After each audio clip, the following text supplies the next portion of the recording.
Entonces, a ver, Mari ya me dijo que es enfermera, que está en séptimo. Laura, Belinda, Ale, Suriel, ¿quién quiere Mm, presentarse?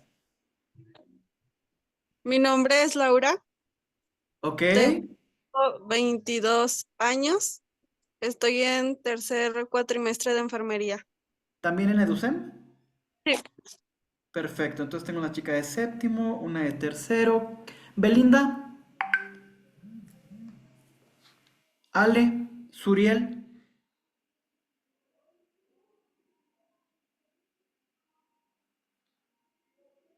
¿No? ¿Nadie más? Linda. Hola, profe, ya me conoce. Ay, hola Erandi, ¿cómo estás? Ok, pues Hola, vamos a hola. comenzar porque veo que hay mucha timidez. ¿Me pueden confirmar si se ve la presentación?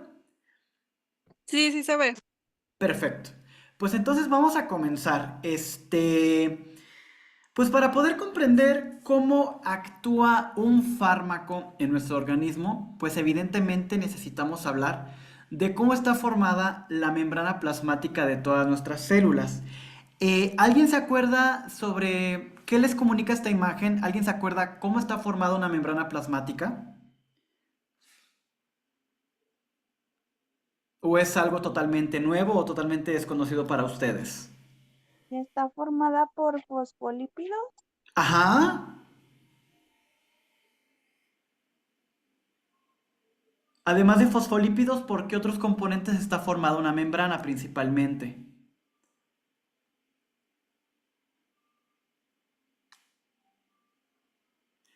Ok, como pueden ver en la imagen, déjenme pongo mi señalizador, tururún, tun, tun, tun, tun, acá está. Como pueden ver, efectivamente, como bien lo mencionaron, una membrana plasmática está formada principalmente por fosfolípidos, que son un fosfolípido está formado por un grupo fosfato, que son estas cabecitas rojas, y que están unidas a su vez a estas colitas de ácidos grasos. ¿Alguien recuerda cuáles son las propiedades de estos fosfolípidos? Son hidrofóbicos. ¿Son totalmente hidrofóbicos?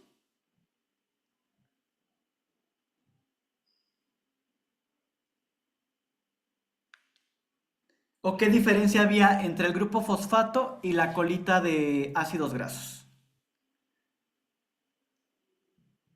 ¿Por qué están ordenados de la manera en la que están ordenados? Es decir, ¿por qué los grupos fosfatos están orientados hacia el espacio extracelular y hacia el citosol celular? ¿Y por qué los ácidos grasos están en el centro de la membrana?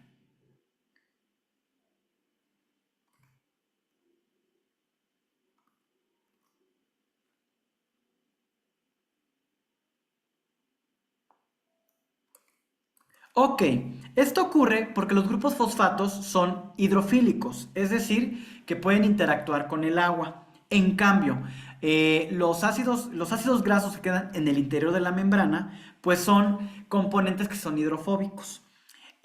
Además de tener estos fosfolípidos, que son el mayor componente de la membrana plasmática, también tenemos una serie de proteínas que pueden ser integrales cuando atraviesan la membrana o que pueden ser periféricas, que solamente están de un lado. Y que justamente como la mayor parte de las sustancias, y entre ellas los fármacos, son sustancias hidrofílicas, no pueden atravesar directamente la membrana plasmática. Por lo tanto, van a interactuar siempre o en la mayor parte con una proteína de membrana. ¿Sale? A su vez también podemos tener algunos componentes de colesterol, pero aquí lo que nos va a interesar justamente van a ser estas proteínas que están inmersas en la membrana porque van a ser las que van a actuar como receptores de estos fármacos. Dentro de los conceptos básicos para poder entender cómo actúa un fármaco, pues es que justamente todos los fármacos van a llegar a un receptor. Y el fármaco que llega o la sustancia que se produce endógenamente en nuestro organismo es un agonista. Es decir, una sustancia agonista se une al receptor, como pueden verlo, y al unirse a este receptor lo va a activar. ¿Sale?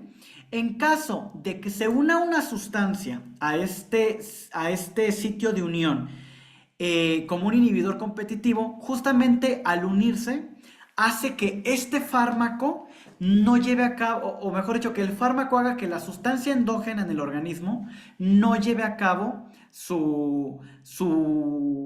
ahí se me fue la palabra, su mecanismo de acción. O sea, ahorita vamos a ver con ejemplos justamente la parte del inhibidor. Pero en pocas palabras, un agonista se une al sitio activa y activa el receptor para desencadenar una cadena que puede ser de segundos mensajeros. Un inhibidor competitivo justamente va a competir por el sitio de unión con el agonista y justamente va a inhibir la acción del agonista. A su vez, podemos tener activadores alostéricos que se unen en un sitio diferente del sitio activo. Pero aunque no se unan directamente en el sitio activo, justamente lo que permiten es que se genere un cambio conformacional, un cambio en la forma del receptor, y ello permite que o el receptor se vuelva más afín al agonista o bien que el agonista no pueda unirse. Y asimismo, el inhibidor alostérico tiene la misma función, es justamente permitir o inhibir a través de estos cambios conformacionales. Dentro de los mecanismos de permeabilidad, ¿cómo es que puede penetrar un fármaco? Ok, aquí tenemos diferentes células que pueden ser de cualquier tejido epitelial. Sabemos que las células del tejido epitelial están unidas mediante uniones estrechas, que es lo que estamos viendo en el caso A.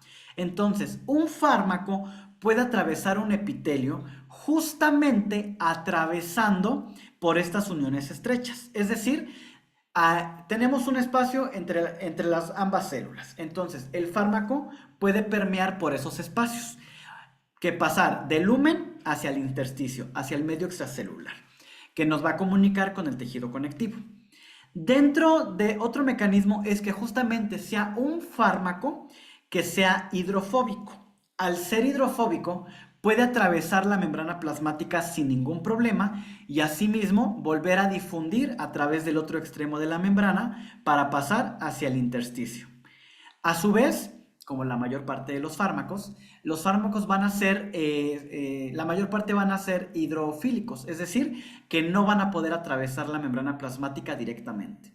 Sin embargo, pueden atravesar a través de algún canal iónico, pueden atravesar a través de un receptor de una proteína integral y al mismo tiempo atravesar y pasar hacia el intersticio.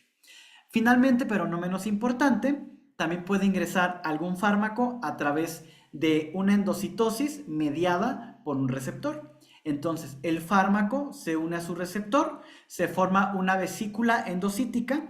Posteriormente, esta vesícula endocítica se convierte en una vesícula exocítica y atraviesa y sale de la célula.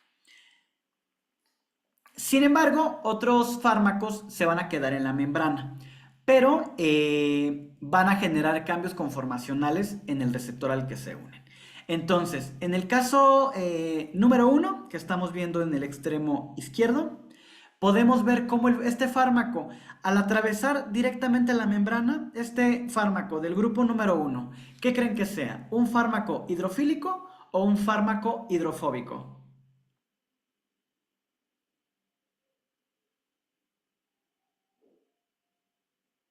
Hidrofóbico porque traspasa sin problema, ¿no? Efectivamente, Linda. Entonces, estamos viendo cómo este fármaco es hidrofóbico, atraviesa la membrana, atraviesa justamente donde están nuestros ácidos grasos y al ingresar a la célula se une a un receptor intracelular. Y al activar este receptor intracelular, pues justamente se desencadena una serie de cascadas que permiten que el fármaco ejerza una acción. En el caso número 2, 3, 4 y 5, ¿serán fármacos hidrofílicos o hidrofóbicos?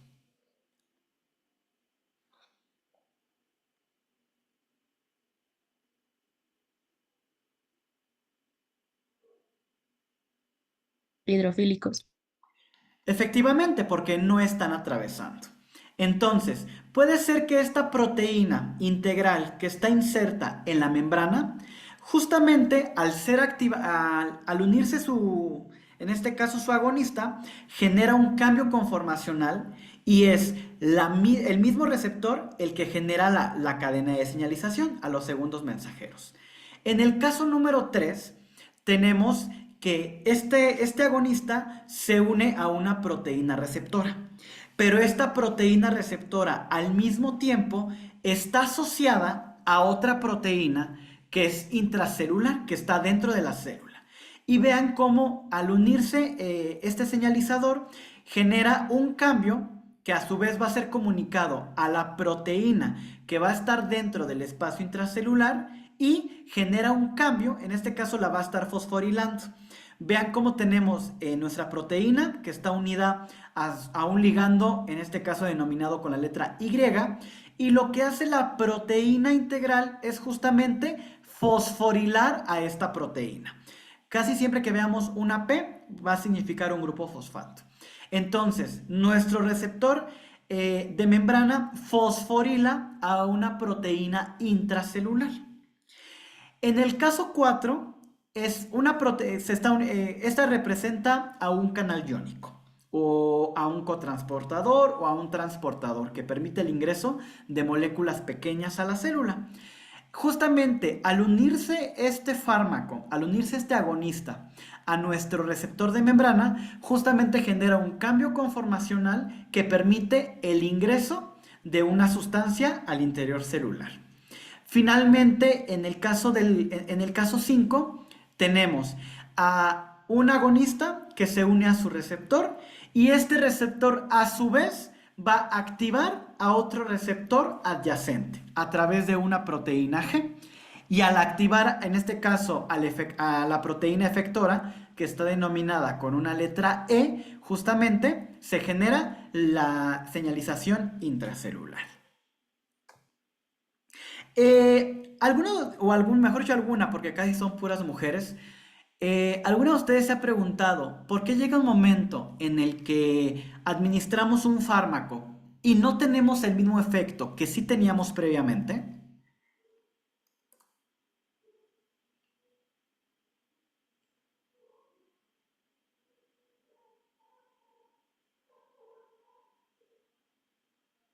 Sería por la tolerancia que se genera. ¿Y por qué se genera esa tolerancia, Linda? No recuerdo, profe. ¿Alguien más? ¿Jazmín?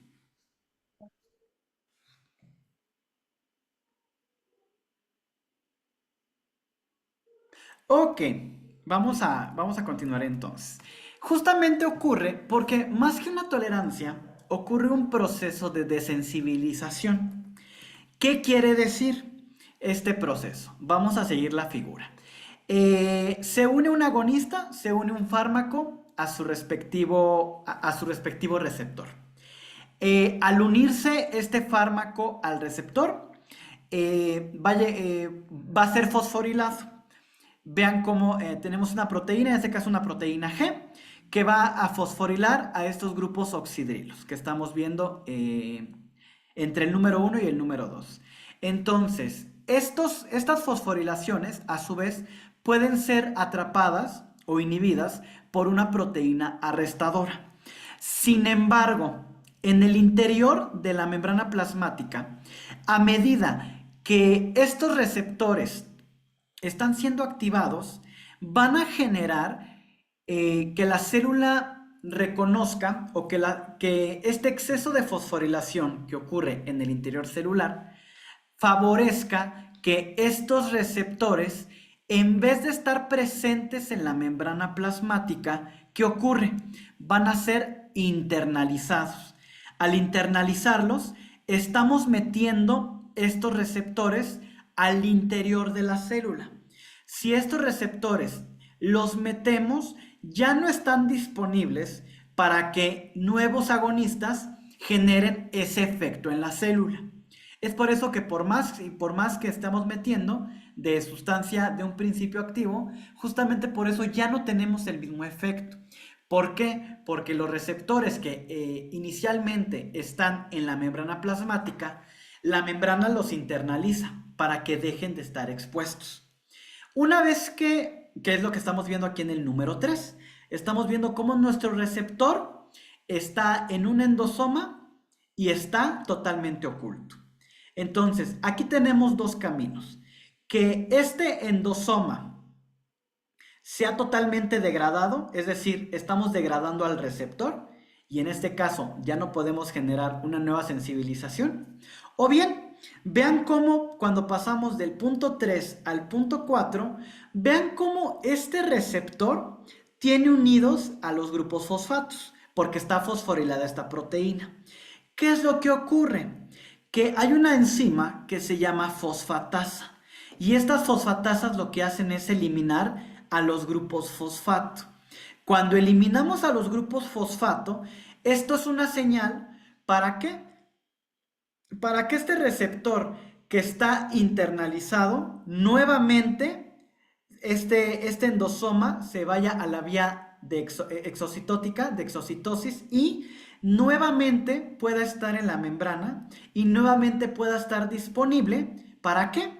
Para que llegue nuevamente un agonista y pueda estimularlo y nuevamente generar el efecto deseado. Entonces, vean cómo las células, a medida que nosotros las exponemos a un fármaco, la misma célula puede decir, ok, estoy generando la reacción que se espera de un fármaco. Pero esta célula también tiene la capacidad de decir, a ver, ya me mandaste muchos agonistas.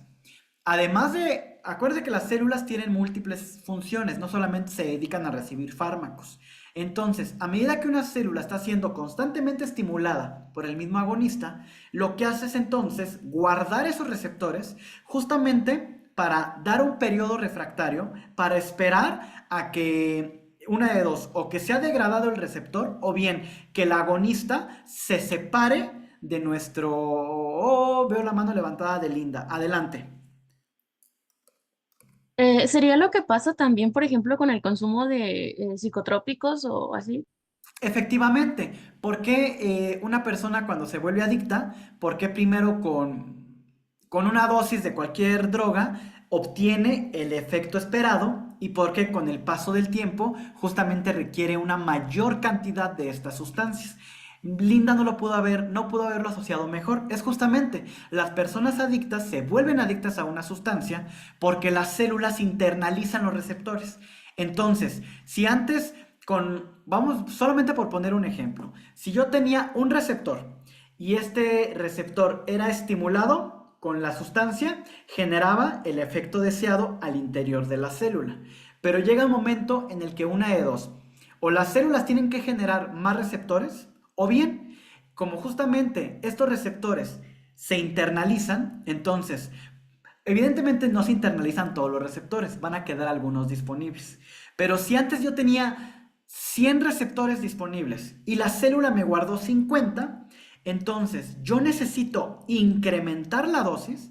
¿Para qué? Para que haya un doble de probabilidades que estos receptores sean estimulados por la sustancia. A medida que nos exponemos a estas sustancias, hay una mayor internalización y al haber una mayor internalización, necesitamos una mayor y mayor y mayor cantidad de la sustancia que antes teníamos con bajas dosis. Ok, entonces, teniendo claro que básicamente todos los fármacos van a actuar en un sitio activo y teniendo claro de que la mayor parte de los fármacos no atraviesan directamente las membranas plasmáticas y teniendo presente que cuando un fármaco se une a un receptor, justamente se desencadena una respuesta interna. Y teniendo en cuenta que estos receptores, así como pueden estar presentes en la membrana, también pueden ocultarse, que es lo que se le llama desensibilización. Entonces vamos con un ejemplo aplicado, que es la hipertensión arterial sistémica. A ver, señoritas, señoritos, enfermeros y enfermeras, ¿qué es la hipertensión? ¿Qué la causa? ¿Cómo se trata? A ver, ¿cómo andamos en hipertensión? Platíquenme un poquito.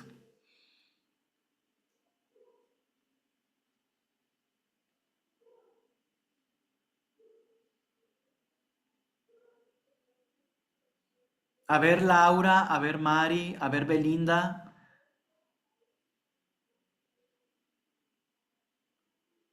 Jazmín.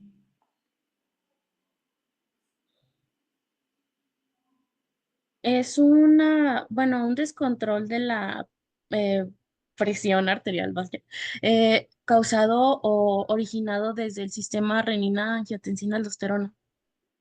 Ok, es la única. Ok, muchas gracias por el mensaje, Oscar. Ok, perfecto. Gracias, Oscar. O sea, si no pueden contestar por el micrófono, lo pueden hacer por el chat. Entonces sí, pero solamente el sistema renina-angiotensina-aldosterona. O sea, además del riñón, ¿qué otros componentes sistémicos participan en la regulación de la presión?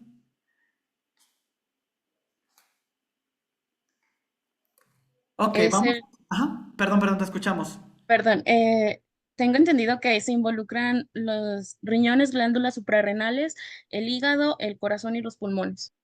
Ok, efectivamente. Vamos justamente con los principales componentes de esta regulación sanguínea. Como bien lo mencionó Linda, tenemos al sistema renina-angiotensina-aldosterona, que justamente a través de favorecer la natriuresis, justamente disminuimos la presión sanguínea. Y caso contrario, cuando los riñones retienen sodio, se eleva la presión sanguínea. O bien, cuando favorecemos la vasoconstricción, se eleva la presión sanguínea. ¿Por qué? Porque justamente el sistema renina-angiotensina-aldosterona lo que hace es favorecer la vasoconstricción y con ello aumentar la presión sanguínea. Es decir, que este sistema se activa cuando nuestra presión está disminuida. Sin embargo, también tenemos otro componente que son los péptidos natriuréticos. ¿Alguien sabe qué son? ¿Cómo se producen?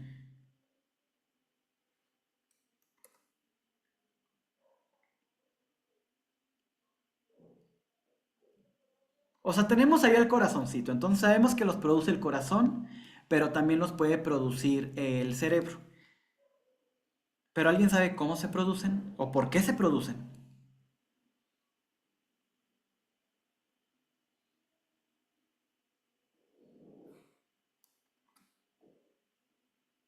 Bueno, básicamente son una serie de péptidos que a medida, sabemos que en la región, en la aorta, justamente a medida que la aorta identifica, detecta por vasoreceptores que la presión sanguínea está elevada, entonces justamente produce estos péptidos. ¿Para qué? Para que estos péptidos viajen a través del torrente sanguíneo y también favorezcan la eliminación de sodio. Y ello disminuye la presión sanguínea. El mismo endotelio, es decir, este epitelio que cubre a los vasos sanguíneos, particularmente los vasos arteriales, también van a participar en la regulación de la presión sanguínea. ¿Por qué? Porque van a producir una sustancia que se llama óxido nítrico. Y este óxido nítrico, de hecho, esta es una sustancia que al ser totalmente hidrofóbica, pues atraviesa directamente las membranas plasmáticas. Y el mismo endotelio, al producir óxido nítrico, este óxido nítrico va a favorecer la disminución de la presión sanguínea. Pero caso contrario, si el endotelio identifica que la presión es baja, que ahí tenemos una baja presión, entonces lo que hace es liberar una sustancia que se llama endotelina 1 y justamente esta endotelina favorece el incremento de la presión sanguínea. Sin embargo, ¿por qué cuando una persona está estresada o cuando su estilo de vida es bastante estresante? ¿Por qué también viene acompañado este estrés de un aumento de la presión sanguínea? ¿Por qué? Porque justamente el sistema simpático, sabemos que el sistema simpático favorece la liberación de catecolaminas y estas catecolaminas hacen que la actividad sanguínea, la actividad renal, pues se active. ¿Y de qué manera se active? Pues justamente disminuyendo la natriuresis. Entonces, como el sodio no se elimina, lo que hace es que, acuérdense que el sodio atrapa agua. Entonces, justamente estas catecolaminas lo que hacen es disminuir la liberación de sodio en la orina y eso eleva la presión sanguínea. Ahora, también se conoce que el sistema inmune, justamente sistemas o procesos inflamatorios crónicos, Es decir, cuando los macrófagos se van infiltrando a través de estos componentes, pues estos macrófagos van a liberar una serie de interleucinas cuya función también eleva la presión sanguínea, igual al incrementar la sensibilidad por el sodio. ¿Tenemos manitas elevadas? No, no tenemos manitas elevadas. Ok. Vamos con el sistema renina-angiotensina-aldosterona. ¿A alguien le gustaría ayudarme un poquito a explicar esta imagen? Está como muy pasito a pasito. ¿Quién dice yo?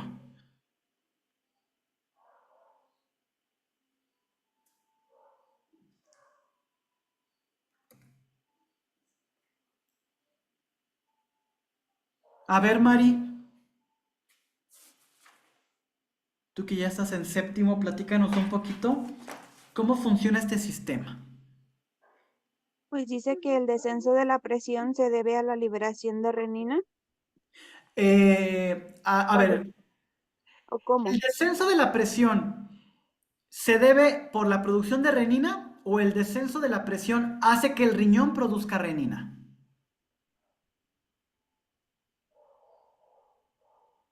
¿Hace que el riñón produzca la renina?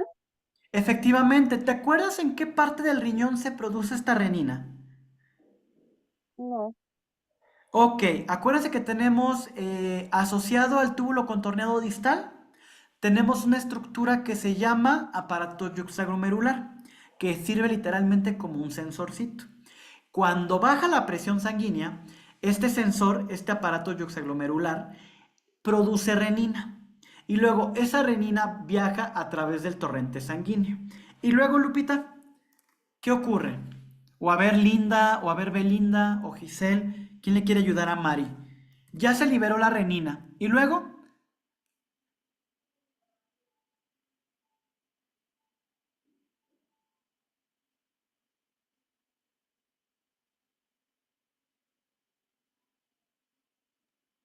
Luego se llega al hígado y en el hígado se produce el angiotensinógeno que se une a la renina y se produce la angiotensina 1. Ojo, no es tanto que la renina llegue al hígado. Lo que pasa es que el hígado es el órgano que produce esta proteína que se llama angiotensinógeno, que evidentemente también el angiotensinógeno va a estar circulando por el torrente sanguíneo. Pero como bien lo especificas, justamente la renina, acuérdense que si termina en ina, lo más seguro es que sea una proteína y en este caso que sea una proteína que rompe, una proteasa. Entonces, al romperse el angiotensinógeno, se libera la angiotensina 1. Y luego igual, esa angiotensina 1 viaja por el torrente sanguíneo y ¿a dónde tiene que llegar?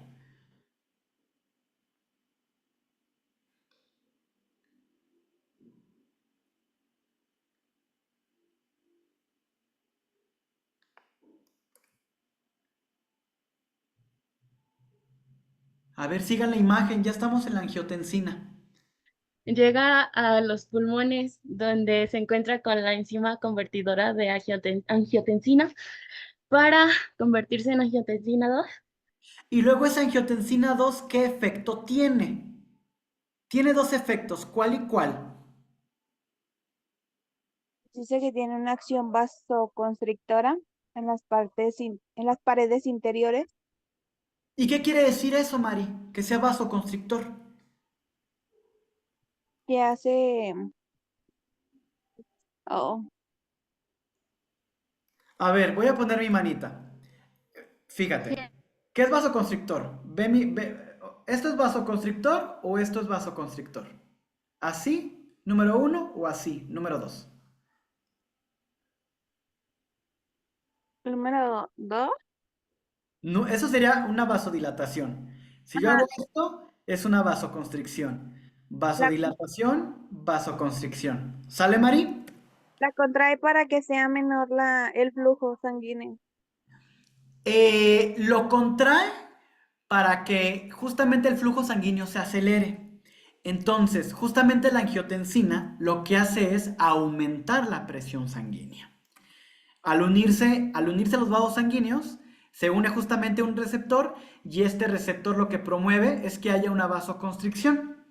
Pero no es el único efecto que tiene la angiotensina 1, sino que la angiotensina 1 también va a llegar a las suprarrenales. ¿Y cuál es la función de las? Bueno, tiene muchas funciones las suprarrenales, pero en el caso de este eje, las suprarrenales que van a liberar.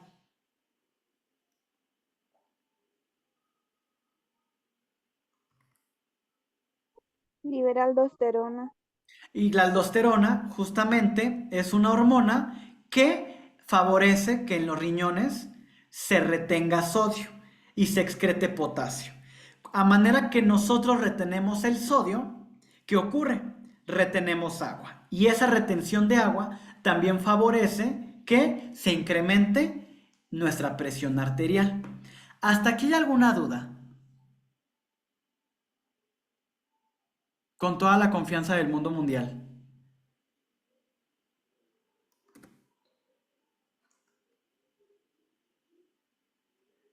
Ok, entonces, eh, ustedes me mencionaron en este eje renina-angiotensina-aldosterona que hay una enzima que se llama enzima convertidora de angiotensinógeno, que justamente se encarga de degradar a la angiotensina 1 para que se generen unos residuos que son los que constituyen a la angiotensina número 2. Entonces, el primer mecanismo de acción para tratar a la hipertensión justamente son fármacos que inhiben a esta enzima. Y que básicamente son estos fármacos que terminan en pril. Benacepril, captopril, enalapril, la. Los más comunes son el captopril y el enalapril. Entonces, ¿qué es lo que hace ese tipo de medicamentos? Este tipo de medicamentos funcionan como inhibidores competitivos. Entonces, la angiotensina 1 es nuestro agonista. Entonces, en condiciones normales, la angiotensina 1 se une en el sitio activo de la enzima convertidora de angiotensina. Si se une, esta angiotensina 1 se va a convertir a angiotensina número 2. Pero, ¿qué es lo que ocurre?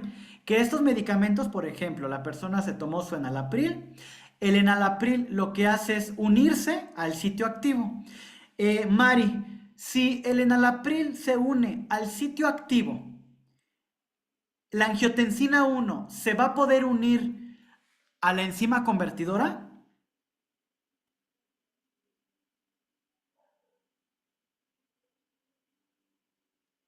Perdón, es que me ocupé. No te preocupes, fíjate, estamos diciendo que la primera familia de fármacos que estamos revisando en este caso aplicado son justamente a los inhibidores de la enzima convertidora de angiotensina. Entonces, vimos que la hormona convertidora de angiotensina, dejen ver si puedo hacer un rayoneo. Aquí está. Entonces, vean, tenemos aquí a la enzima, ¿vale? Esta enzima es la encargada de que la angiotensina 1 pase a ser angiotensina 2, ¿sale? Entonces, yo te pregunto, si la persona toma captopril, el captopril se une al receptor. Si el captopril se une al receptor, ¿la angiotensina 1 se va a poder convertir en angiotensina 2? Si no, ¿por qué? No, porque es un inhibidor. Efectivamente. Entonces, muy bien, Jazmín también que contesta. Entonces, esta primera familia de fármacos lo que hacen es que si yo enalapril, captopril me uno al sitio activo, lo que hago es que no permito que la angiotensina 1 se convierta en angiotensina 2. Entonces, si la angiotensina 1 no se convierte en angiotensina 2, ¿qué ocurre con la concentración de angiotensina 2? ¿Aumenta o disminuye? Disminuye. Y al disminuir la concentración de angiotensina 2, ¿qué va a ocurrir con los vasos sanguíneos? ¿Se van a contraer o se van a dilatar?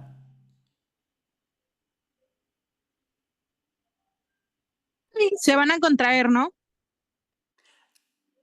Fíjense, dice Norma que se van a contraer y dice No. Jazmín que disminuye y no vasodilata.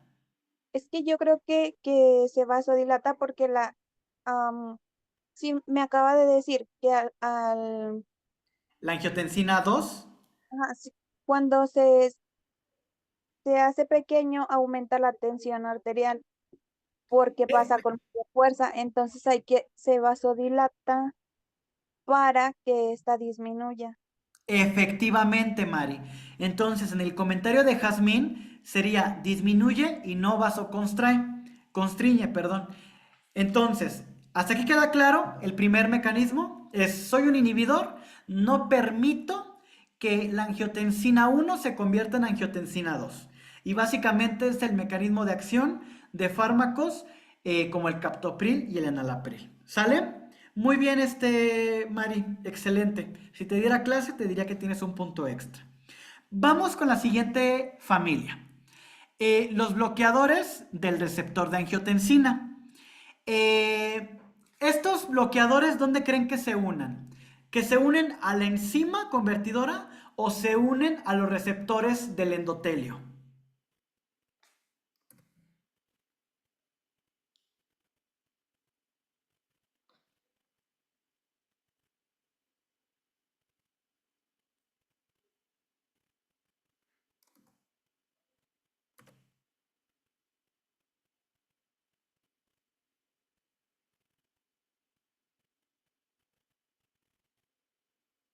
Fíjense, la familia de fármacos se llama bloqueadores del receptor de angiotensina 2. ¿Dónde está ubicado este receptor?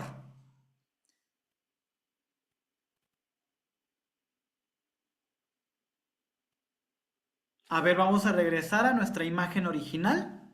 Vean, la angiotensina 2 es una proteína que se une a los vasos sanguíneos y al unirse a los vasos sanguíneos se constriñen y aumentan la presión sanguínea. Entonces, ¿dónde está este receptor?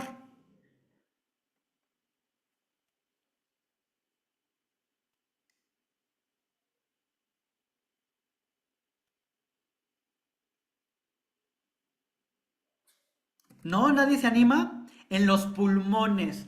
A ver, vamos a retomar la respuesta de Jazmín. Jazmín dice que este receptor está en los pulmones, pero ojo, a los pulmones, ¿quién llega? La angiotensina 1, ¿verdad? Y recuerden que los pulmones producen la enzima convertidora de angiotensina y la convierten en angiotensina 2. Y esta angiotensina 2 tiene dos blancos, que son las paredes de las arteriolas, las paredes de los vasos sanguíneos y las glándulas suprarrenales. Entonces, esta angiotensina, estos receptores, ¿dónde van a estar ubicados?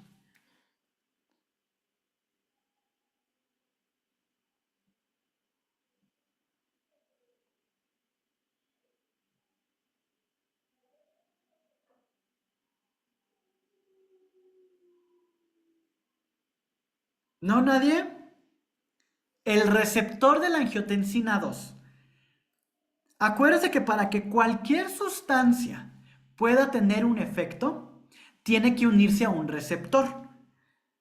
¿Dónde estarán ubicados esos receptores? A ver, pero no sé si estoy bien. Si no No estoy bien, pasa nada, Norma, si no se corrige. digo, acabo de entrar, entonces no me aventé todo lo demás. Ajá. Pero bueno, tú estás mencionando que de los pulmones y el mismo esquemita nos dice que de los pulmones se va a ir a los vasos o a las paredes arteriolares. Ajá. Entonces, pues por mera lógica me hace pensar que mi receptor van a ser los pulmones y me lo va a mandar, o al revés. Ok, a ver, acuérdate, pero ¿quién es la que llega a los pulmones? ¿La angiotensina 1 o la angiotensina 2? La angiotensina 1 es quien llega a los pulmones y de ahí se va a producir la angiotensina 2, ¿no? Entonces, mi receptor, ¿sí van a ser los pulmones o viceversa? A ver, ¿quién quiere complementar o quién quiere corregir o afirmar lo que dice Norma?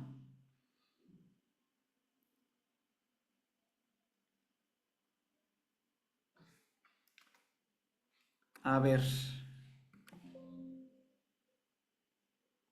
Vamos a ver.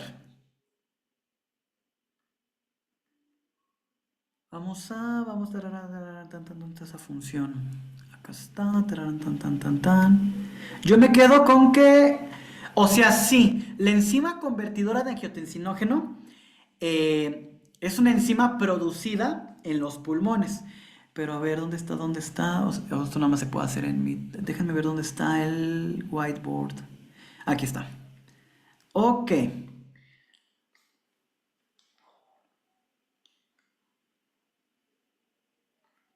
¿Todos pueden ver el whiteboard? Sí, Perfecto. Entonces, a ver, tenemos una proteína que se llama angiotensina 1. Llega por el torrente sanguíneo y llega a los pulmones. Aquí son los pulmones. Ok. Estos pulmones producen una enzima que se llama, así un nombre muy difícil, ahí está el PACMAC, se llama enzima convertidora de angiotensina 1. ¿Sale? Entonces, ¿qué es lo que hace esta enzima? Esta enzima rompe unos enlaces presentes en la angiotensina 1. ¿Para qué? Para que se produzca una proteína, que se llama angiotensina 2. ¿Sale? Esta proteína que se llama angiotensina 2, este es mi vaso sanguíneo. Aquí pongo VS, vaso sanguíneo. Este vaso sanguíneo tiene unos receptores que muy difícilmente se llaman receptores de angiotensina 2. Entonces, cuando se une la angiotensina 2, mi vaso sanguíneo tiene la vasoconstricción. ¿Hasta aquí hay alguna duda?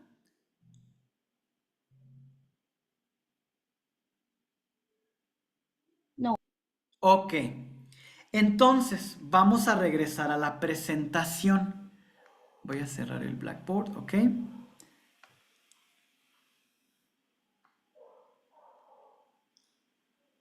Ajá, ajá. Ok. ¿Todos pueden ver mi presentación grandota? sí. Perfecto. Entonces vuelvo a preguntar. ¿La angiotensina 2 a quién se une?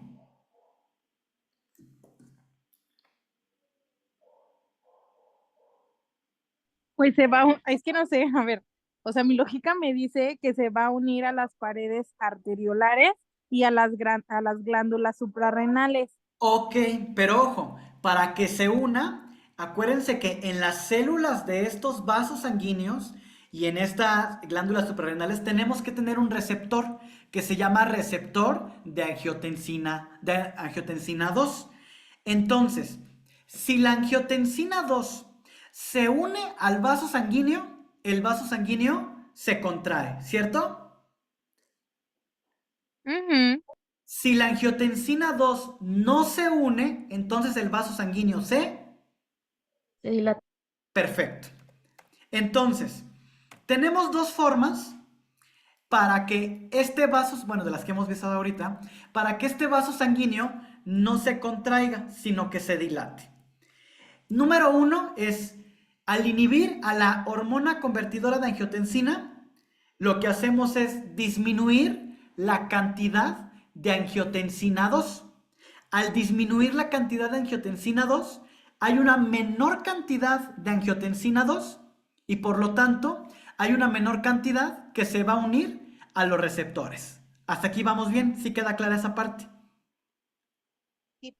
O sea, aquí lo que hacemos es, y con ese tipo de medicamentos, captopril, enalapril, fonocipril, lo que hacemos es inhibir a la enzima. Entonces lo que hacemos es evitar que la enzima corte a la angiotensina 1 para producir angiotensina 2. Sin embargo, hay pacientes que no responden adecuadamente a esta farmacoterapia. Para este tipo de pacientes tenemos otro mecanismo, que no... Entonces vamos a ver, si esta familia de medicamentos bloquean al receptor de angiotensina 2, ¿en dónde están ejerciendo su efecto? ¿En la enzima o en el vaso sanguíneo? Los receptores del vaso sanguíneo. Efectivamente, nuevamente, molecularmente van a actuar como un inhibidor. Entonces, en este caso, el agonista es la angiotensina 2. Si yo soy angiotensina 2, me uno a mi receptor en el vaso sanguíneo y hago que se contraiga. Sin embargo, yo soy losartán. Losartán se une al receptor del vaso sanguíneo. Si losartán se une, a ver, déjenlo pongo. Losartán se une al receptor. Aquí lo voy a poner. Ahí está mi molécula de losartán. Si losartán se une a este receptor, ¿se va a poder unir la angiotensina 2? No, No, ¿verdad? Y como la angiotensina 2 no se puede unir al receptor, entonces el vaso sanguíneo se va a mantener dilatado. Entonces, todos los fármacos, los sartanes, los que te vienen en sartán, tienen este mecanismo de acción. Se unen al receptor. Entonces, en alapril se une a la enzima. Lo que hace al unirse a la enzima es disminuir la concentración de angiotensinógeno 2. Los sartanes lo que hacen es unirse al receptor sin importar la concentración de angiotensina 2. ¿Sale? Lo que importa es yo me uno al receptor, entonces por mucha angiotensina 2 que haya, pues mi ciela no te puedes unir y por lo tanto no puedes vasoconstraer. ¿Vamos bien hasta aquí? entonces eso aumentaría la concentración sérica de angiotensina 2. No necesariamente, Linda, porque hay mecanismos de retroalimentación negativa. En este caso, justamente al haber una mayor concentración de angiotensina 2, justamente hay otros mecanismos de retroalimentación negativa que pueden inhibir, ya sea a la producción de renina o que pueden inhibir a la enzima convertidora. O sea, finalmente, acuérdense que las proteínas presentes en nuestro cuerpo valen oro puro. O sea, para que nuestras células produzcan proteínas, gastan mucha energía. Y las proteínas son caras. O sea, los aminoácidos son un tesoro para las células. Porque las células, esos aminoácidos los tienen que utilizar para producir todas sus proteínas, no solamente las que regulan a la presión sanguínea. Entonces, a medida que se sensa que hay un exceso de una proteína, se desencadenan mecanismos de retroalimentación negativa para que desde atrás, desde otras partes de la ruta, disminuya la concentración. ¿Vamos Sería bien? como una recaptación o algo así, ¿no? Más que como una recaptación, literalmente, o sea, son mecanismos de retroalimentación negativa, o sea, inhibo la producción de esta proteína, porque ahorita no la estoy ocupando.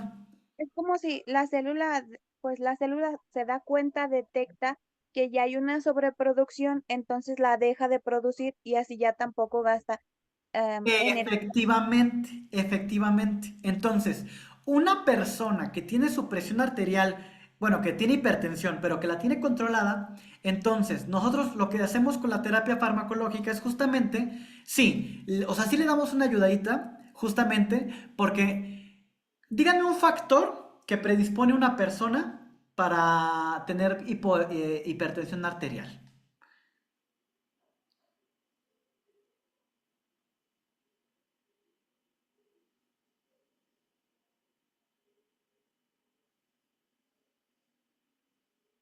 ¿Qué es una pregunta que hace el médico cuando una persona tiene hipertensión? Llega con la presión de 140 por primera vez, cuando le detectan la hipertensión. ¿Se pueden Eh, los factores heredofamiliares? Efectivamente, Mari. Entonces, hay personas, o sea, ¿por qué hay personas que les... De hecho, la primera línea de acción va a ser justamente el enalapril o el captopril. Justamente es inhibir a la enzima, que convierte la angiotensina 1 en angiotensina 2. Pero justamente por cuestiones genéticas, puede haber personas que produzcan una mayor cantidad de enzima convertidora de angiotensina. Genéticamente, al producir una mayor cantidad de esta enzima, evidentemente, ya por puros mecanismos genéticos, estamos produciendo una mayor cantidad de angiotensina 2. Entonces, lo que puedo hacer es inhibir a la enzima. Pero si la persona no responde a esta terapia, entonces nos vamos a inhibir al receptor. Pero volviendo a lo mismo, o sea, el cuerpo no puede estar produciendo eternamente angiotensina 2. Entonces sí, a medida que se sensa que hay una sobreproducción de angiotensina 2, las mismas células que la producen van a disminuir la producción, ¿sale? O sea, el hígado va a decir, hoy estoy produciendo mucho angiotensina, hay mucha angiotensina 2, entonces, ¿para qué produzco tanto angiotensinógeno? Le voy a bajar un poquito para compensar. Es por ello la importancia de que una persona, una vez que inicia su tratamiento, pues que se apegue a él. Porque, a ver, vamos a preguntarle quién no ha participado. A ver, Mari, Linda. A ver, Norma. Una persona lleva una semana que no se toma su losartán. ¿Qué va a ocurrir con los receptores? ¿Van a quedar al descubierto o van a seguir quedando inhibidos? ¿Van a quedar al descubierto? Efectivamente. Entonces, como los receptores están al descubierto, entonces nuevamente la angiotensina 2 se va a poder unir a estos receptores y va a incrementar nuevamente la presión sanguínea. Entonces, a medida que consumimos la angiotensina, como va a bajar la concentración, como esa angiotensina se va a unir al receptor, entonces el hígado dice, ay, hay poca angiotensina 2 en el torrente sanguíneo, ay, tengo que producir más angiotensinógeno. Y entonces se repite el ciclo. A medida que una persona se apega al tratamiento, evidentemente, también este mecanismo de retroalimentación negativa se va hasta que el hígado disminuya la producción de angiotensinógeno, porque justamente tenemos allá la angiotensina 2 que se está produciendo pero no se está utilizando. Entonces, si no se está utilizando, pues ¿para qué la queremos? Hasta aquí vamos bien. Sí. Perfecto. Entonces, vamos con otro mecanismo. Revisamos anteriormente que en la aorta, las células de la aorta tienen una serie de vasoreceptores. Cuando estos vasoreceptores identifican o sensan que la presión está elevada, van a liberar una sustancia que se llama péptido natriurético. Y ese péptido natriurético, ¿dónde está su mecanismo de acción? Ah, pues justamente su mecanismo de acción está en el túbulo contorneado proximal. Ese túbulo contorneado proximal, ¿dónde se ubica? A ver, acuérdense de sus clases de anatomía y fisiología. ¿Dónde se encuentra? ¿Dónde están los túbulos contorneados proximales?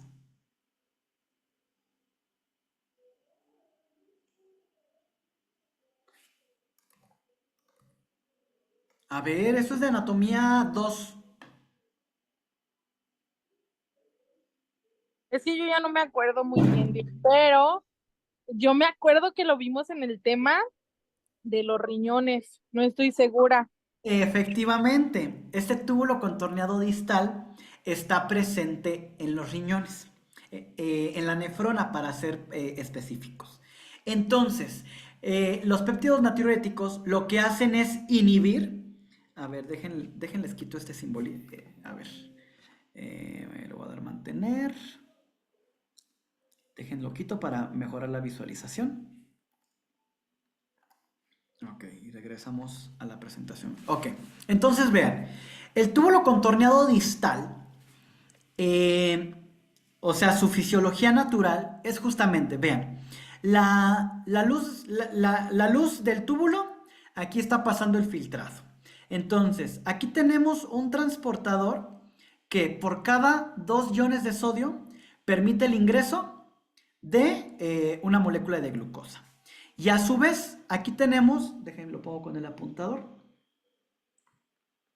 tenemos una bomba de sodio, bueno, sodio y potasio, pero aquí solamente está ilustrado el sodio, que vean, ¿dónde creen que haya una mayor concentración de sodio?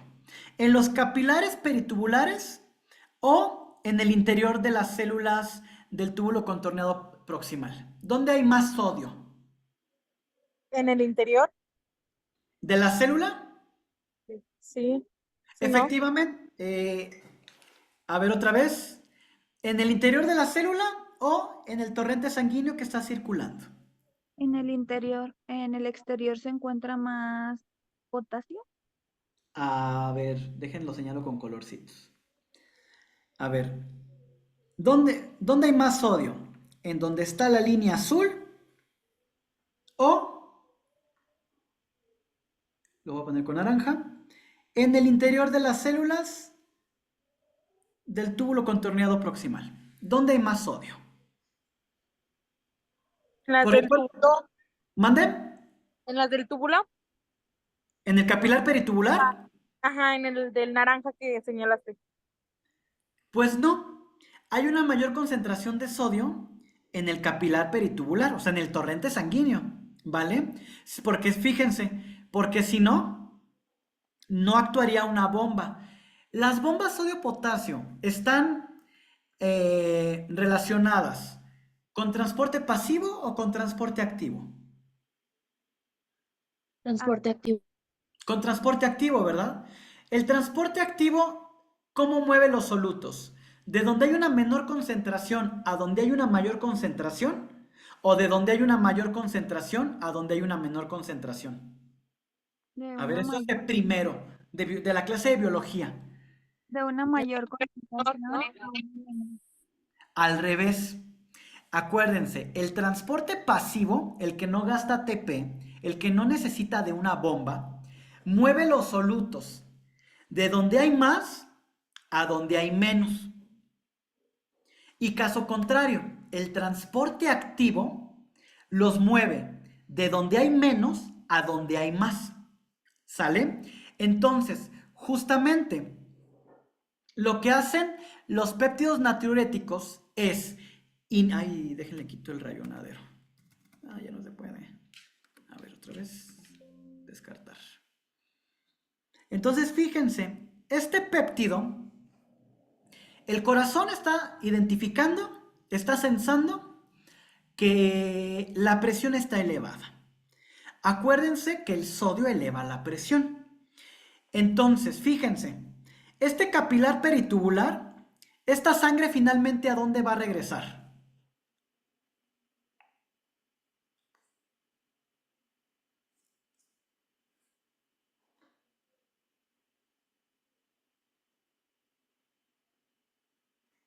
Fíjense, aquí tenemos la sangre que pasa por los capilares peritubulares. En algún momento de la vida, esa sangre ¿a dónde regresa? Al corazón. Al corazón, ¿verdad? Y si el corazón está detectando que la presión está elevada, acuérdense que el sodio favorece que incremente la presión. Entonces, yo quiero que se incremente el sodio en el torrente sanguíneo o yo quiero que disminuya el sodio en el torrente sanguíneo. Que disminuya. Que disminuya, ¿verdad? Entonces, por eso es que originalmente en la diapositiva, yo aquí les había puesto, se los voy a repetir, les había puesto un tachecito. ¿Por qué? Porque justamente los péptidos natriuréticos lo que hacen es inhibir a esta bomba de sodio. Entonces, si el péptido natriurético inhibe a esta bomba, ¿vamos a poder seguir pasando sodio al capilar o ya no va a pasar sodio al capilar?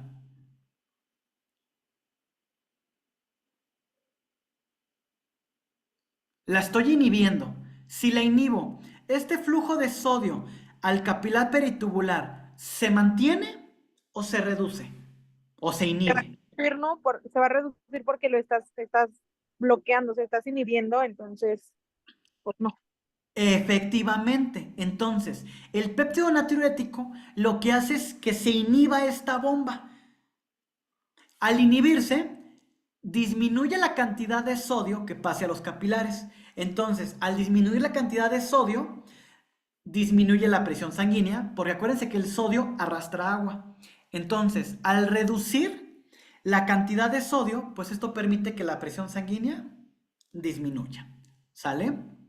Ahora,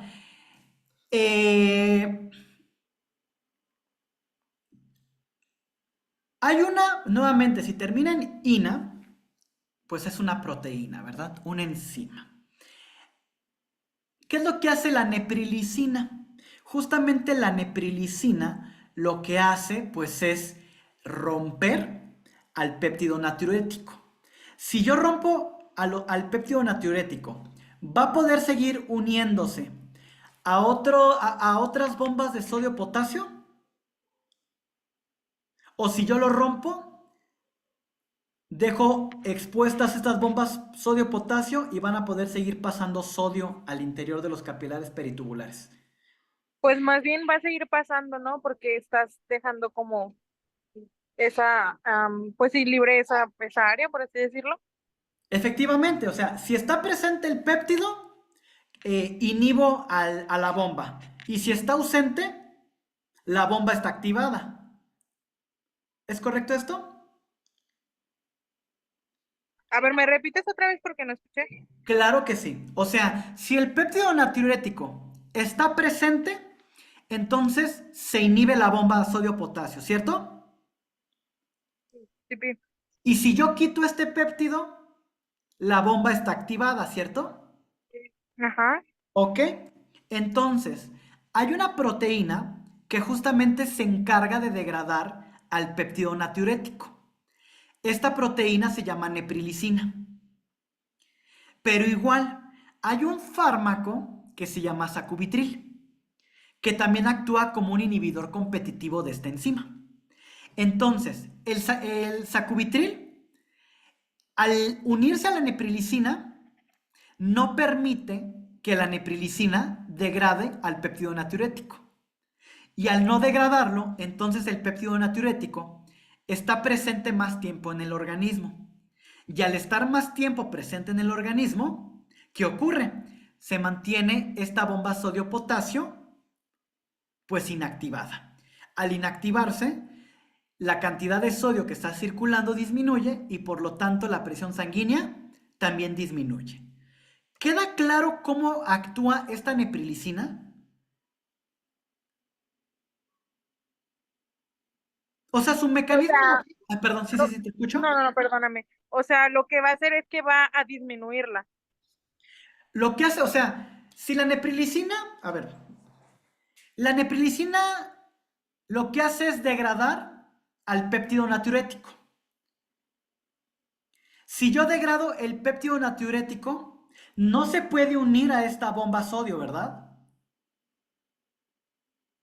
No, Y si no se une, entonces estamos dejando pasar más sodio al torrente sanguíneo, ¿correcto? sí, pi. O sea, lo que va a hacer es que va a aumentar. Si no, o sea, si no cumple como su función, va a dejar que pase O y pues sea, va a aumentar. efectivamente, este fármaco, el sacubitril, lo que hace es pegarse otra vez al receptor de la neprilicina. ¿Para qué? En este caso, el agonista sería el péptido natriurético. Si a ver, otra vez lo voy a rayonear. Denme un momentito. Aquí está. Entonces, el sacubitril se une a la neprilicina. Como se está uniendo a la neprilicina, el péptido natriurético se degrada o no se degrada.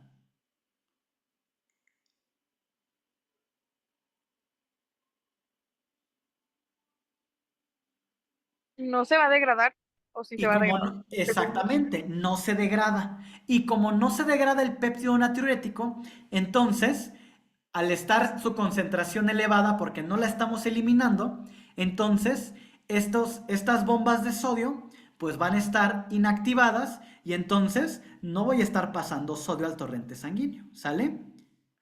Y al no dejarlo pasar, pues la presión sanguínea disminuye. ¿Quedó claro? Sí, sí, sí, ya. Ahora sí, completamente. Perfecto. Entonces, vean, hasta este momento hemos visto dos fármacos asociados al control de la tensión sanguínea, que justamente lo que hacen es inhibir a las enzimas que tienen un efecto en el incremento de la presión. Vamos con otra familia de medicamentos. ¿Qué se necesita? O a ver, platíquenme cómo está formado un vaso sanguíneo.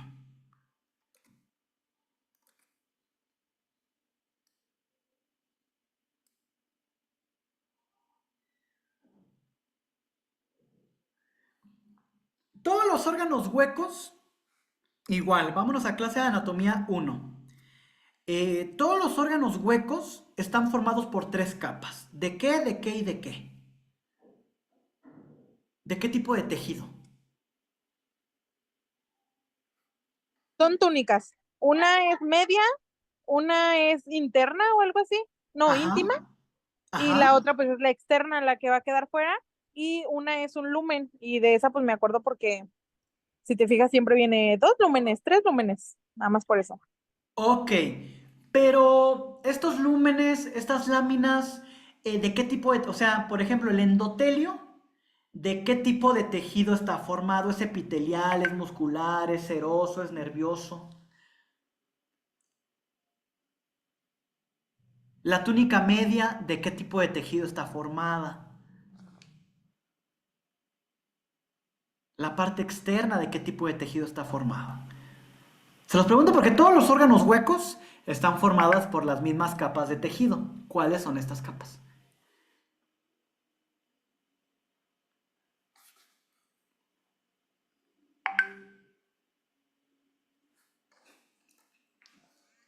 A ver, por ejemplo, me acuerdo que Mari es de tercero, entonces Mari es de las chiquitas. Mari todavía se acuerda.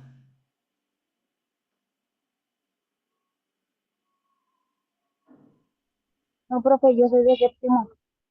¿Mandé? Alguien me dijo que era de tercero. ¿Quién fue?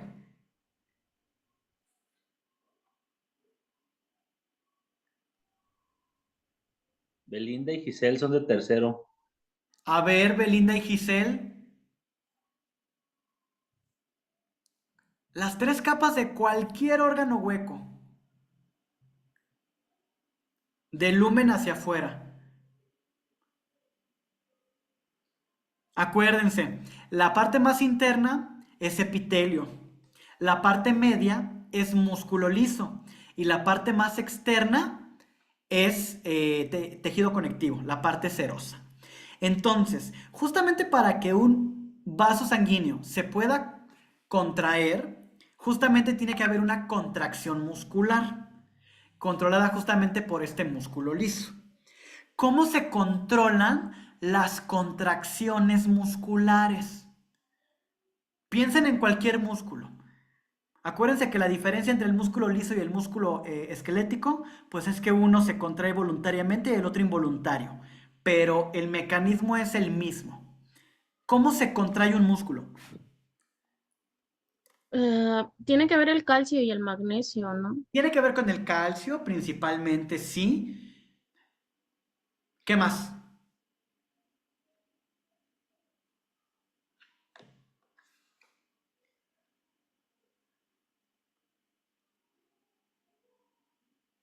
¿Cómo se contrae un músculo? ¿Quién le tiene que decir al músculo? ¡Ey, músculo, O contráete! sea, el sistema nervioso central es quien va a dar la orden. No Entonces, solamente el central, también puede ser el periférico y también tenemos el sistema simpático. O sea, acuérdense que cuando estamos en una situación, por ejemplo, imagínate, participó Norma, ¿verdad? Imagínate, Norma, que fuiste a una fiesta y saliste a las 2 de la mañana y vas caminando a tu casa. De pronto la calle está bien oscura y salen 3 tipos de la esquina. ¿Cómo sientes tu corazón? pues así acelerado al 1000 por segundo, ¿no? Exactamente. ¿Tú puedes controlarlo? No, porque ahí mi sistema está mandando como esa orden o ese El mensaje de que se simpático. activa un miedo. Exactamente. Acuérdense que el simpático se activa en situaciones de estrés, de huida. Entonces, no siempre va a ser el sistema nervioso central. Acuérdense que el simpático no forma parte del central, forma parte del periférico y del periférico autónomo. Entonces, pero como bien lo menciona, tiene que llegar un impulso eléctrico y este impulso eléctrico va a generar una sinapsis química y esa sinapsis química va a generar que se abran canales. ¿Sale? O sea, aquí estaríamos viendo el mecanismo. Por ejemplo, cuando se une la acetilcolina a un receptor, en este caso al músculo liso que va a favorecer la contracción muscular, ¿qué tipo de mecanismo de señalización se está dando? ¿El 1, el 2, el 3, el 4 o el 5? va a entrar un ion como el calcio.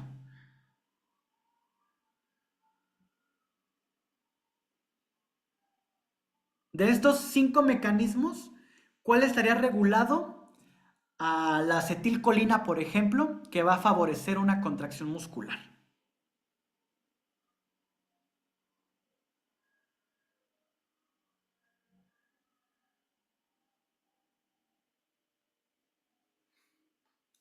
A ver, ¿en cuál de los mecanismos que están en pantalla podemos identificar que está ingresando algo del exterior al interior? O sea, podría ser en el 3 que, o sea, que se ve, te lo explica, la verdad, no te lo sé explicar. Tú dices que en el 3. Ajá, o sea, por lo que Dios me da a entender. A ver, vamos a ver. En el 3, acuérdense que el 3 es un mecanismo en el cual se une el medicamento, el agonista, a su receptor y este receptor va a fosforilar una proteína que está en el interior. Pero fíjate, a ver, voy a hacer otro rayoneo. Fíjate, aquí está el medicamento o mi agonista, mi sustancia endógena. Y acá lo voy a poner de otro color. Un momentito. Lo voy a poner en morado. Esta sustancia todo el tiempo estuvo en el interior de la célula, esta proteína. Nada más que el cambio fue que se fosforiló.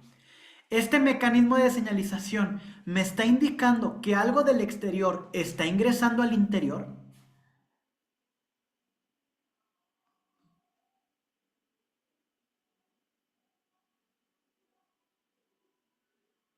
Pues es que si te soy sincera, ya me perdí. Eso ya no lo entendí muy bien. No te preocupes. A ver, vamos a retomar esta imagen, porque es de las importantes. Es que a lo mejor creo que llegaste después de esta imagen. O sea, fíjate. ¿Se acuerdan que, retomando, para que un fármaco pueda atravesar la membrana, o cualquier sustancia, no solamente un fármaco, para que la pueda atravesar directamente, para que pase como Chana por su casa, ¿qué propiedades tiene que tener esta sustancia? ¿Tiene que ser hidrofílica o hidrofóbica?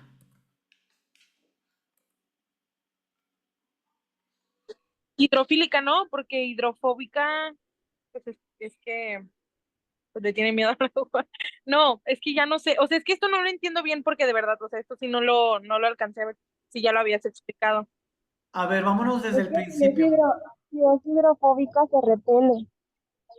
Efectivamente, fíjate lo que nos comenta Mari Norma. Acuérdate, la parte que está en rojo, acuérdate que la membrana plasmática está formada principalmente por fosfolípidos.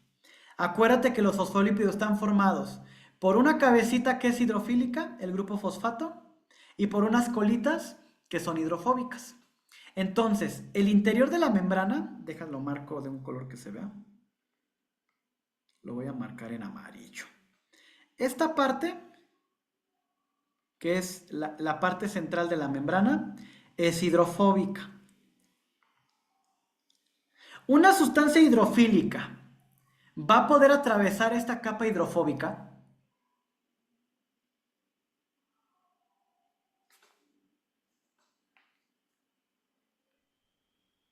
Sí, porque los cilios se conectan. Entonces, Mari, casi no te ajá. escuchas. Sí, porque los cilios se conectan. Entonces, Una sustancia hidrofílica puede atravesar esta capota hidrofóbica.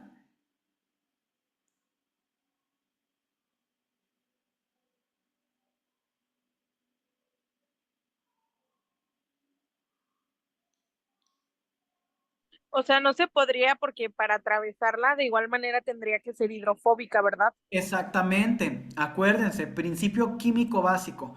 Lo hidrofóbico disuelve a lo hidrofóbico. Lo hidrofílico disuelve a lo hidrofílico.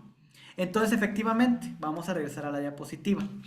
En el mecanismo 1, el medicamento o cualquier sustancia está atravesando directamente, ¿verdad? ¿O no está atravesando la membrana? Sí, o sea, el del número 1, sí. Ajá. Efectivamente, al estar atravesando directamente, es una sustancia hidrofóbica. Sin embargo, esta sustancia es más la excepción que la regla. ¿Por qué? Porque la mayor parte de las sustancias o son hidrofílicas o son sustancias con carga. En el caso número 2, el fármaco o cualquier sustancia atravesó la membrana. No, sí. No sea, la porque atravesó. Por lo tanto, aquí estamos viendo que es una sustancia que es totalmente hidrofílica. Por eso es que tiene que reaccionar con un receptor. En el caso número 3, el fármaco atravesó. tampoco. Tampoco, es otra sustancia hidrofílica. En el caso número 4, ¿qué estamos viendo? Que sí atraviesa, ¿no? A O ver, no. el O la fármaco, letra, el fármaco es la bolita azul.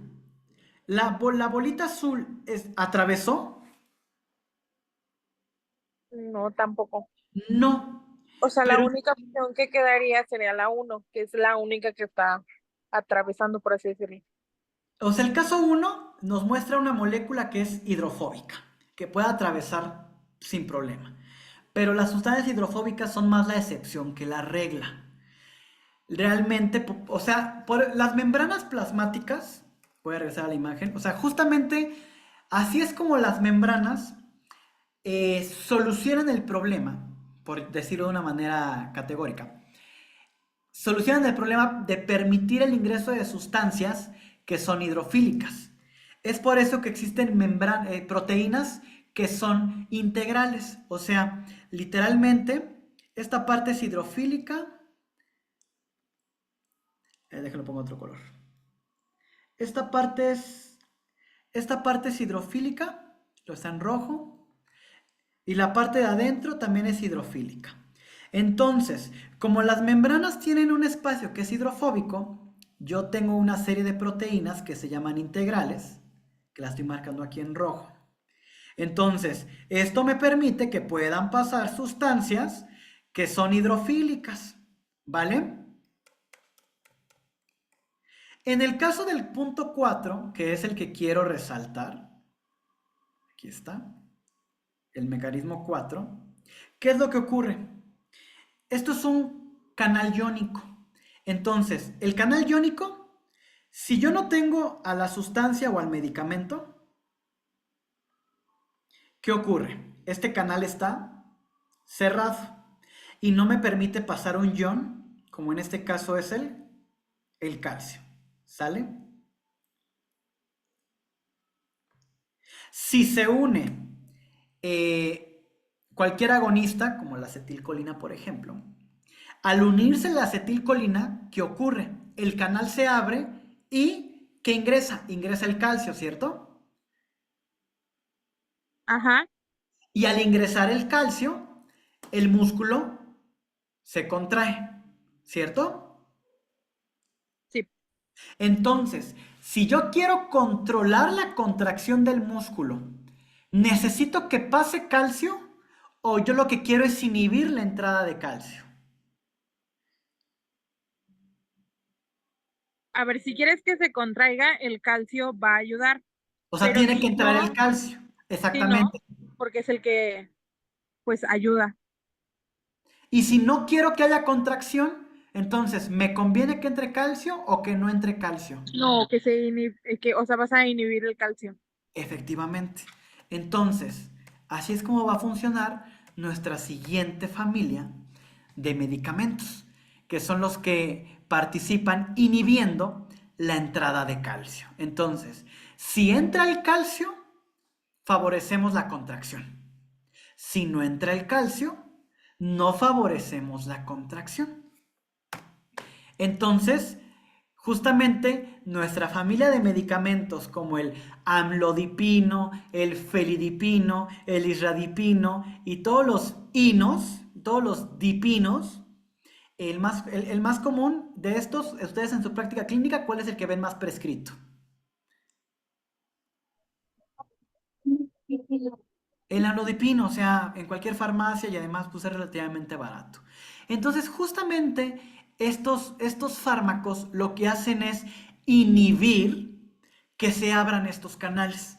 Y como no ingresa el calcio, no hay contracción. Y al no haber contracción, el vaso se mantiene dilatado o se comprime.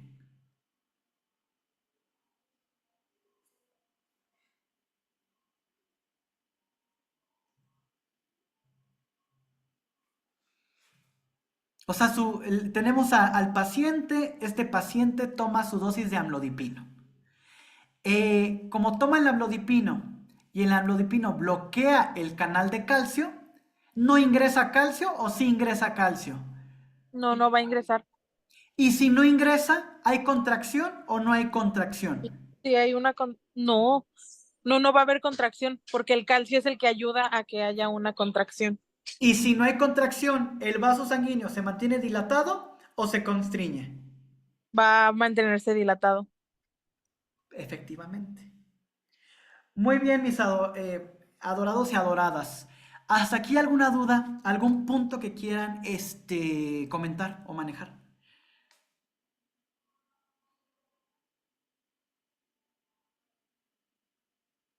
Hasta este No, creo que momento, ¿cuántas familias de fármacos hemos visto y cuál ha sido su mecanismo de acción?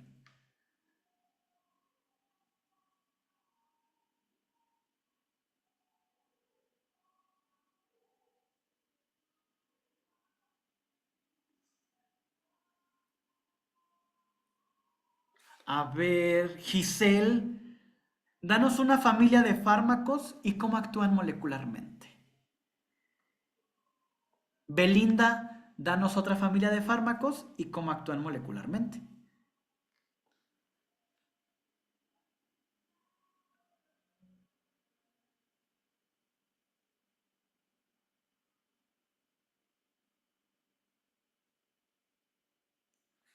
Linda, no sé si sigue conectada, si ya se desconectó.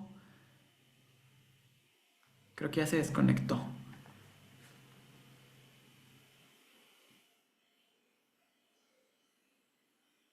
La primera familia fueron, por ejemplo, el enalapril. Rápidamente, ¿cómo funciona el enalapril?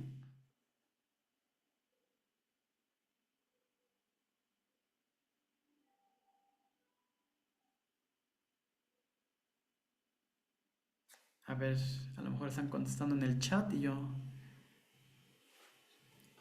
no les estoy haciendo caso. ¿Cómo funciona el enalapril antes de pasar a la siguiente y última familia de fármacos que vamos a revisar hoy?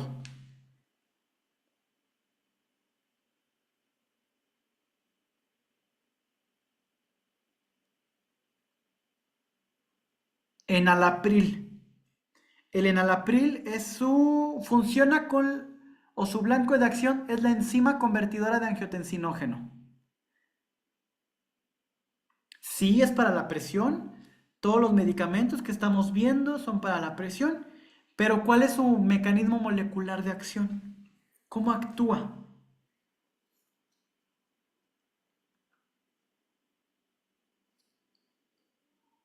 Es un vasodilatador, pero ¿por qué? Porque, por ejemplo, el losartán también es un vasodilatador. Ajá, También, pero ese va perdón. a impedir, perdóname, No, pero es que dale, si dale. no se me va la idea. Va a impedir como la conversión de la angiotensina 1, ¿no? En angiotensina 2. Efectivamente. Y por Entonces, eso va a disminuirla. O sea, la va a concentración bloquear o va a inhibir. No sé si es como la palabra que se pueda usar. bloquea, inhibe, las dos son correctas. ¿A quién inhibe? Ay, ay, no, espérame. ¿A la 2? ¿Pero inhibe a la proteína o inhibe a la enzima? El enalapril. A la enzima, ¿no? Efectivamente, inhibe a la enzima que inhibe o sea, que hace que la angiotensina 1 no pase a ser angiotensina 2. Ok, entonces, ese es el mecanismo del enalapril. Captopril es exactamente el mismo. Losartán, ¿cómo actúa el losartán? ¿Bloquea también a la enzima o a quién bloquea? El losartán, el termisartán. ¿A quién bloquea? También es un inhibidor, pero ¿a quién inhibe?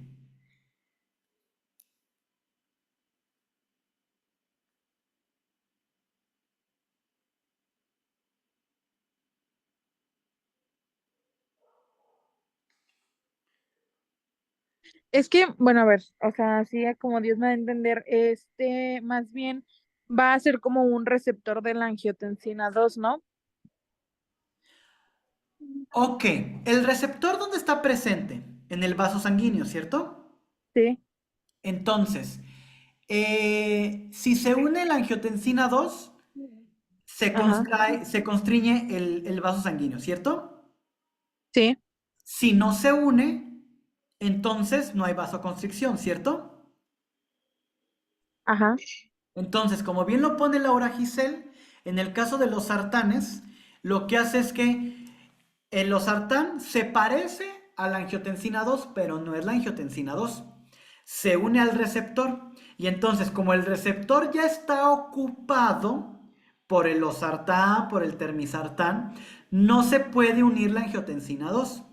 Y como no se une la angiotensina 2, entonces el vaso sanguíneo se mantiene dilatado, ¿cierto? Sí. Luego vimos que existe un mecanismo mediado por los péptidos natriuréticos, ¿cierto? Y mencionamos un Sí. medicamento que se llama sacubitril. ¿Cómo actuaba el sacubitril? Va a crear como una capa de bloqueo para que ya no A quién inhibe permita, el sacubitril? ay, espérame, al túbulo, ¿sí se llamaba así? El de la imagen. No, acuérdate. El péptido natriurético, su función es unirse a la bomba sodio que está presente en el túbulo contorneado proximal. Entonces, mientras este péptido esté unido al transportador, el sodio va a estar pasando del túbulo al vaso sanguíneo, ¿cierto? Sí. Hay una proteína que lo que hace es romper al péptido natriurético. ¿Se acuerdan cómo se llamaba esta proteína?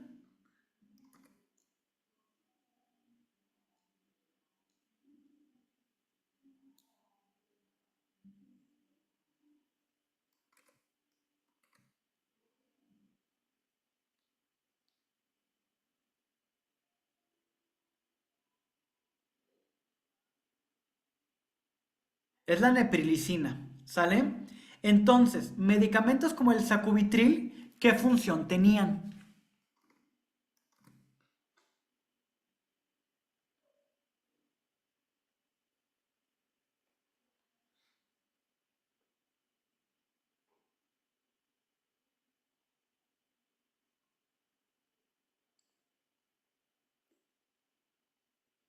En ausencia de sacubitril, la neprilicina puede romper al péptido natriurético.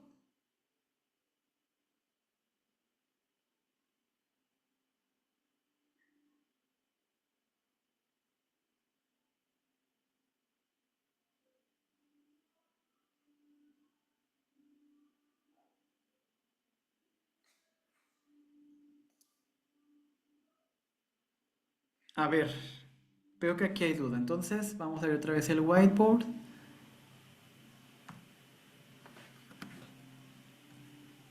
A ver.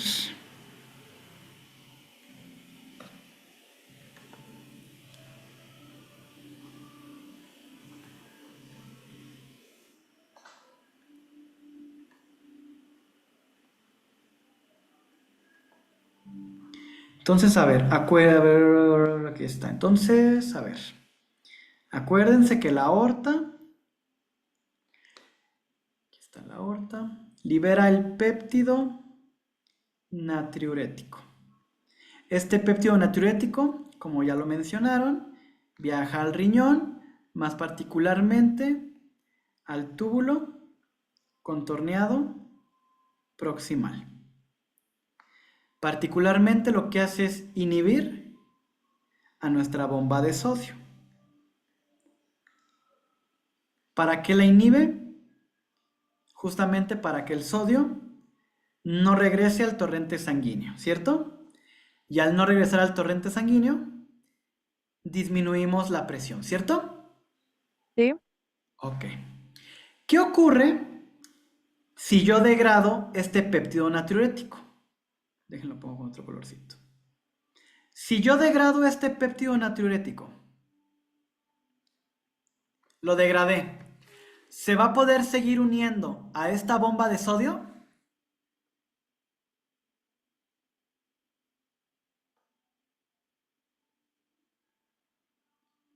O sea, ya no se va a poder porque ya, pues porque ya no, ¿Ya lo según yo ya, degradé?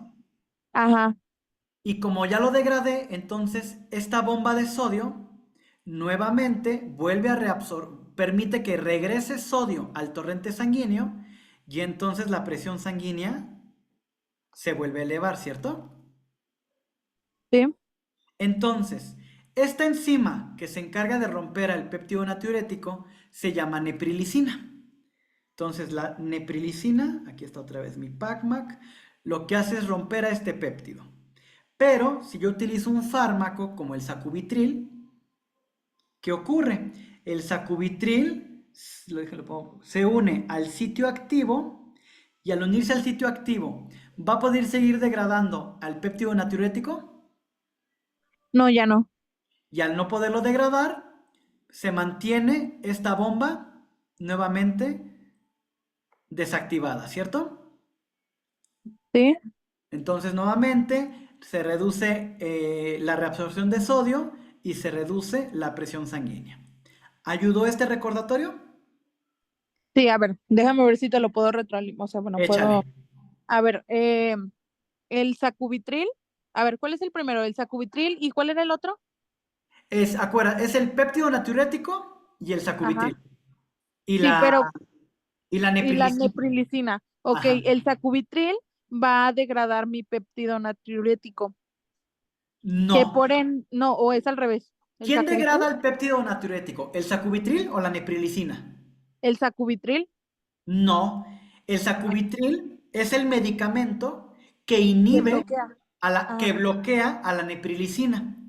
ok, entonces, la neprilicina va a degradar mi péptido natriurético y Sí. por ende va a haber un aumento en la presión porque va a hacer como que mi bomba ya no esté activa, No, la va a activar.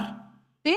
Ah, ok, O sea, sí se ve. acuérdate, lo que hace el péptido natriurético es Ajá, bloquear a la bomba.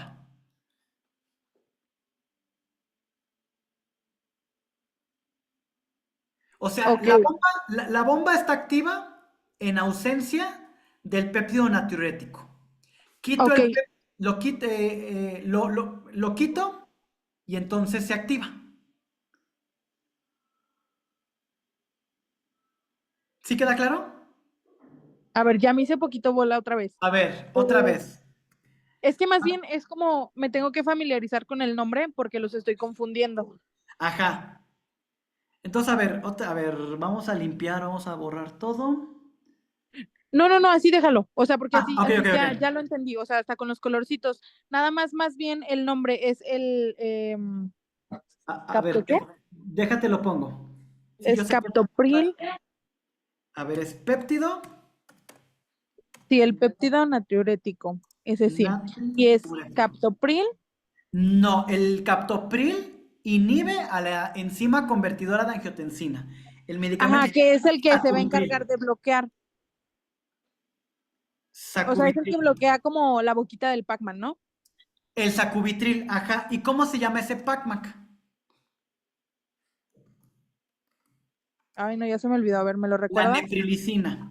Ah, ok, entonces es neprilicina, Ajá, sacubitril y el ajá. captopril en este punto entra o no entra. No, porque el captopril lo que hace es inhibir a la enzima convertidora de angiotensina 1. Ese es otro mecanismo. Ok, sí, entonces era el que estaba confundiendo con el sacubitril. Dale. Ok, entonces el sacubitril va a hacer que mi péptido natriurético tenga una degradación, No, que no se degrade. que no se degrade. Ah, ok. Ay, no, es que ya me hice bolas otra vez. A ver, vamos a ponerlo con palabras. Entonces, a ver. Péptido natriurético, ¿vale? ¿A quién se une? A mi bomba de Se une a la sodio. bomba. Perfecto. Ajá. Ok, entonces, Y si se une a la bomba de sodio, ¿la bloquea o la activa?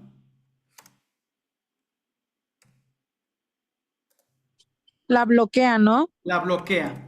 Y si la bloquea, ¿regresa el sodio al torrente sanguíneo o no regresa? No, no va a regresar, por lo No cual va a hacer que regresa. haya una disminución en la Perfecto. presión arterial. Muy bien. No regresa el sodio y disminuye la presión. ¿Sí están viendo lo que estoy escribiendo? Sí, Ok, perfecto. Déjenlo muevo más para acá. Va. Entonces, perfecto. Naturalmente, ¿quién degrada a este péptido natriurético? es el de el sacubitril, ¿se llama? El ¿O sacubitril cómo? es el medicamento. ¿Cuál es la enzima que degrada al péptido natriurético?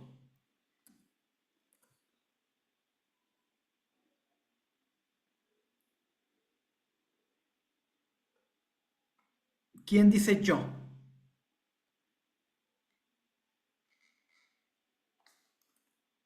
Neprilicina, ¿no? Entonces, a ver. ¿Qué es lo que hace la neprilicina? Degrada al péptido natriurético. Y si degrado al péptido natriurético, ¿qué ocurre? Va a activar como esta bomba y el sodio va a regresar a mi torrente sanguíneo. Perfecto. Entonces, lo que hace el sacubitril inhibe a la neprilicina. Y si la neprilicina está inhibida, ¿va a poder degradar al péptido natriurético? No, ya no, entonces por ende va a volver a bloquearse mi bomba de sodio y va a disminuir la presión. Efectivamente, Norma. Muy bien. Más bien era lo que me confundía, o sea, los nombres.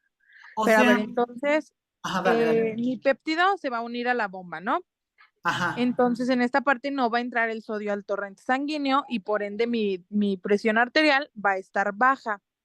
Pero exacto. entonces, si entra la neprilicina, me va a degradar mi péptido natriurético, lo cual va a hacer que mi bomba de sodio se active y entonces, por ende, el sodio va a pasar a mi torrente sanguíneo y va a aumentar mi presión arterial.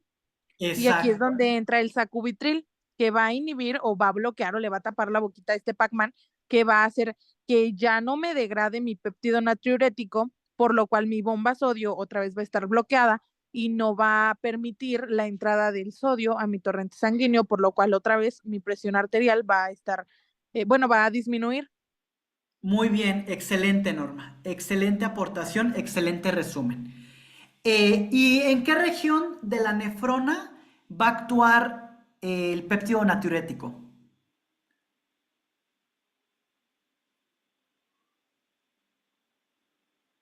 ¿En el túbulo contorneado proximal o distal?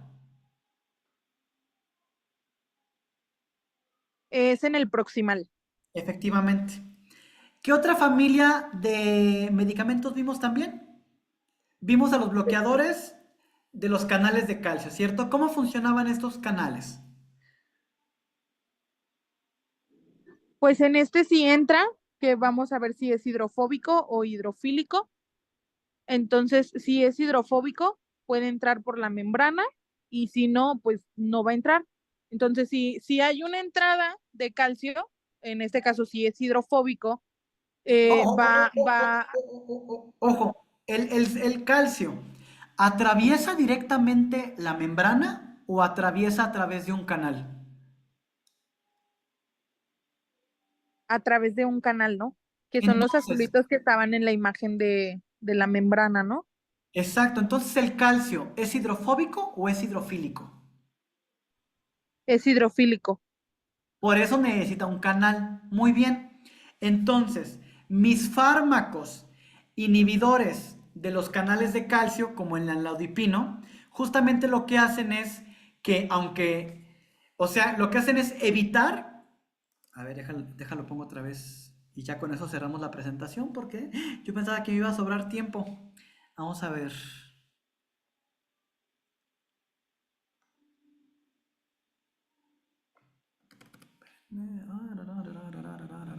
Déjense ir al whiteboard. Ok, ya lo quité. No. Share. Ay, Dios. Espérenme tantito. Ya no puede compartir. Un momento. Acá está. Entonces, otra vez está la presentación. Entonces, sí pueden ver la presentación, ¿verdad? Sí. Entonces, acuérdate. Llega un efector, como la acetilcolina, que permite que se abra el canal de calcio. O sea, esta bolita que aparece es la acetilcolina, por ejemplo. Al unirse al receptor, hace que el canal se abra. Y al abrirse, entra el calcio. Y al abrirse el calcio, se lleva a cabo la contracción muscular, ¿cierto? Sí. Ok, entonces, esta familia de medicamentos, como el amlodipino, justamente lo que hacen es bloquear que este efector se una al receptor. Entonces, déjate lo pongo. Entonces, por ejemplo, aquí lo voy a poner en amarillo.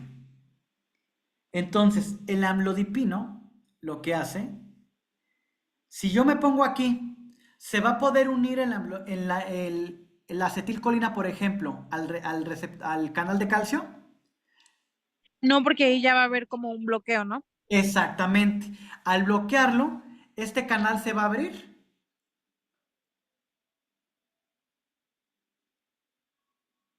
¿O Sí se se va a mantiene abrir. cerrado? No, sí se va a abrir, ¿no?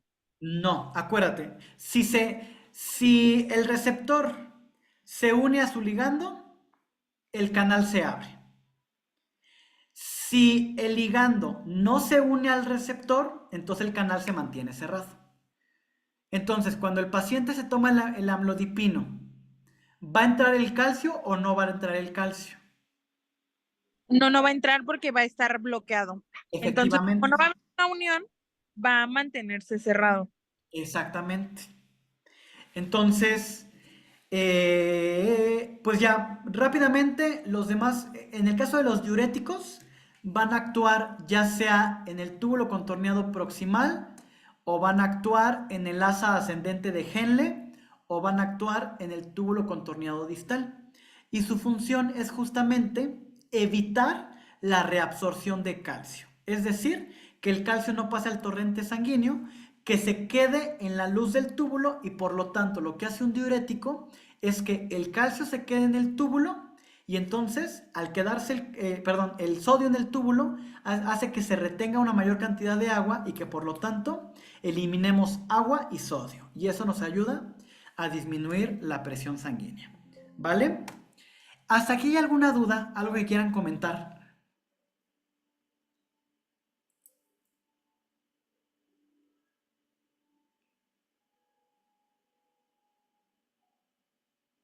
Pues entonces, Oscar, Norma, Belinda, que fueron las que sobrevivieron a las 2 horas, pues por mi parte ha sido todo. Yo pensaba que nos iba a sobrar, perdón, que nos iba a faltar tiempo. Digo, al revés, pensaba que nos iba a sobrar tiempo y no, cerramos en tiempo.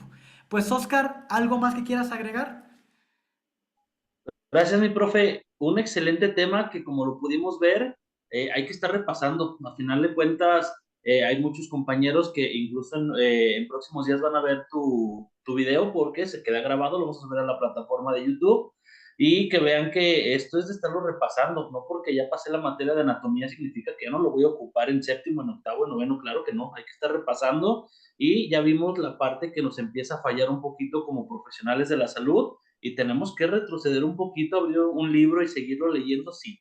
Para eso es la funcionalidad de estos cursos. Le agradezco al maestro Juan de Dios que se dio el tiempo y se nos complicó un poquito los tiempos, pero aquí estamos cumpliendo en tiempo y forma. Vimos que a final de cuentas hay muchos recovequitos que tapar en información. Vamos a ver si nuestro Juan de Dios por ahí está dispuesto a darnos algún cursito presencial que considero yo que sería otra opción también para que ahí entre el pintarrón, la presentación y estando en vivo, y a lo mejor ya unas 4 horas, podemos tener un poquito más de información sobre la farmacología pegado a esta parte de la biología como tal, profe.